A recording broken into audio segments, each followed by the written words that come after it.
How old were you when you got your first guitar? 12, 13, 12. And that first one was Teisco Del Rey. 4 pickups, here's model. Cost, it's 70, 80 bucks. But great. I used to think, man, the more pickups, the better. I played at the 6th grade last day of school talent show with that original guitar. It's like 3 times the size. I remember one of the very first guitars that I went and bought was in a place called Lafayette. It's kind of like a Radio Shack. And they had a 12-string guitar. I liked the guitar, but I didn't want 12 springs. Come on, 6. So I asked the guy, hey, can I take 6 strings off and try it? The guy goes, no. I'm going, well, why not?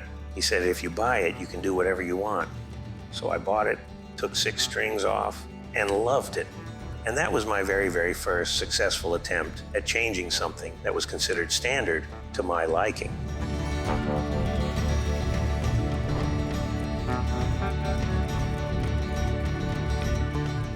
I used to have little gold top, that's called. The real reason why I started making my own guitars is because a Les Paul, to me, was just the cliched rock and roll guitar. I mean, I liked the sound, but it didn't fit my bod. I'd have to wear it too high to be able to stretch as I do, and it looks funky. And then you start looking like Al Di Meola instead of Jimmy Page. What I wanted was that type of sound, but with a tremolo.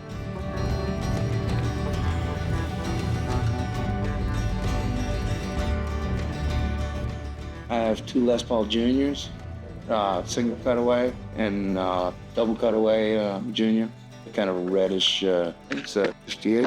Oh, I played a Flying V too. You did? Yeah, back before we got signed.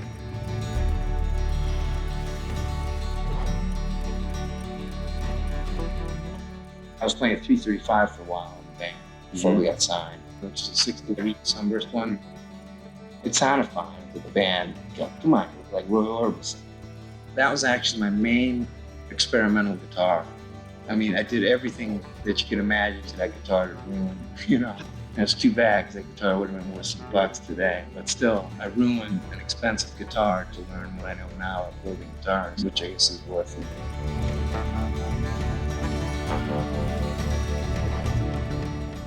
On the recording of the first album, I actually used an Ibanez Destroyer for a lot.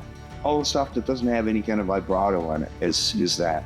Like You Really Got Me, got a rhythm track with Jamie's Crying, and on Fire too. It's one of the few guitars made out of Carina wood, that you could get without spending an arm and a leg. It's just a great sounding guitar. Until I took a chunk out of it to make it look nice, really to make it look different, The one which I call my shark guitar, it looks great. It still sounds good too, but it's lost the tonality that I want. It's on the cover of Learn Children First. It's missing a piece.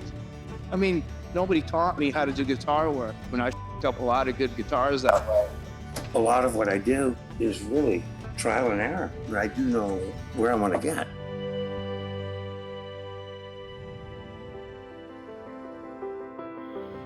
The guitar that I wanted to play did not exist. It was that simple. What I really loved about a Fender guitar was the vibrato bar, except they only came with single coil pickups, which at high volume, they squeal and they're very thin sounding. I bought a 58 Strat years ago and we played a high school dance, and Dave and Al just turned at me. I swear to God, Al threw a stick at me and said, don't use that guitar, it sounds too thin. And there's the other company, Gibson, that made a Les Paul, which made humbucking pickups, which canceled the hum and it has a much fatter sound. What I wanted is a cross between a Gibson and a Fender. The humbucking sound was a vibrato. What I wanted to do was fall off the edge of buildings, Then I bought a 61, but the 61 was the one that I put a double pole humbucking into, and it got close. It got very close. All of a sudden the band said, that's okay. That's when I realized, hey, this is neat.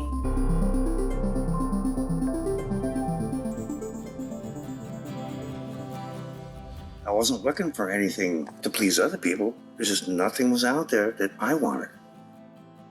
I wanted it to be my guitar, an extension of myself. So I proceeded to find a company that made knockoff bodies and necks. A company called Charvel. I heard about them that they made exact duplicates of any Fender guitar, but out of nicer wood. There's actually Boogie Bodies who supplied Charvel with the body and the neck. And I go out there, they were out, San Dimas way. And I said, how much for a body?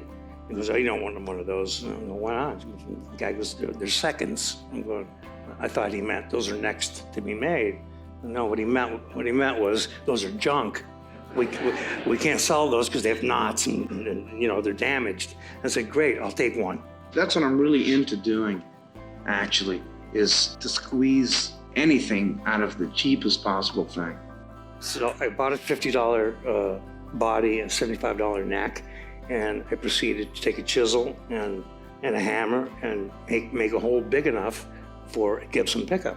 And of course, that pickup had to come out of a guitar somewhere. So I ruined that guitar by ripping the pickup out, but I knew I was on to something.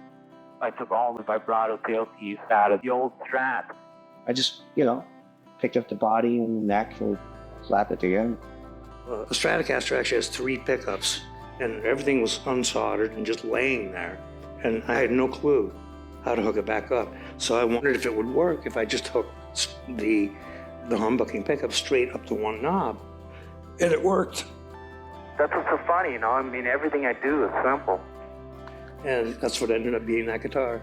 You remember the first time when the guitar was done and you plugged it in and... Yeah, I thought it was me. It's like, you can't buy one of these. I felt like I was on to something, and obviously I was.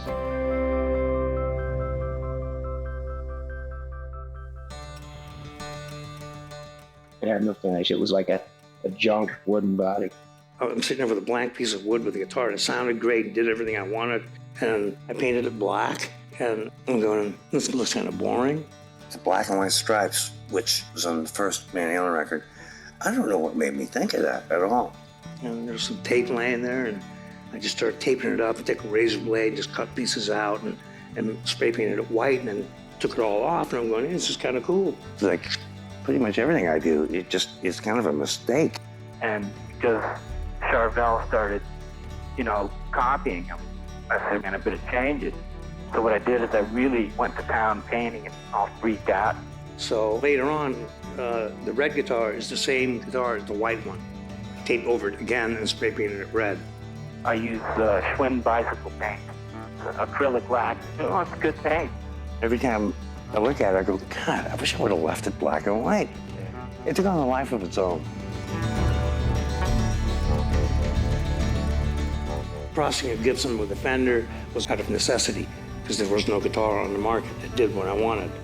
You notice an old picture had a Gibson sticker on it. And I don't know where I got that sticker, but that was the perfect thing because what I was trying to do was cross-pollinate a Gibson with a Fender.